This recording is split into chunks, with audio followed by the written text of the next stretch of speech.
আমি কখনো আগে ভেজিটেবলস এত রান্না করতাম না। বাট আমি অনেক ভেজিটেবলস পছন্দ করি। সো আম্মুই করত। বাট এখন করতে হয়। And to be very honest আমি ডিফারেন্ট ভেজিটেবলস করা ট্রাই করি। But I didn't know about this combo লাউ চিংড়ি, পালং শাক, ডাল, টমেটো এগুলো সব মিক্স করে একটা I don't know কিরকম একটা কম্বিনেশন হয়েছে but when I just tasted it, trust me it's amazing. আমি actually too much impressed about my cooking.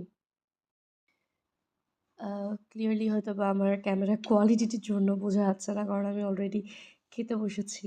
আর অন্য ফোন নিয়ে ভিডিও করার মতো মুড নাই।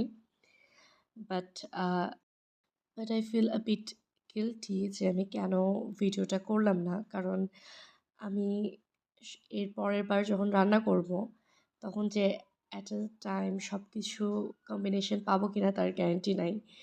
কারণ এখানে বাইরে আমরা যারা দেশে থাকি না, তাদের একটু দেখা যায় যে ভেজিটেবলস পেতে কষ্ট হয়ে যায়। সব দেশে না, বাট আমি যেখানে থাকি এখানে দেখা যায় যে সবসময় টাটকা সব রকম কম্বিনেশন পাওয়া যায় না। তো নেক্সট টাইম যদি পাই, then definitely I'll make a video on this.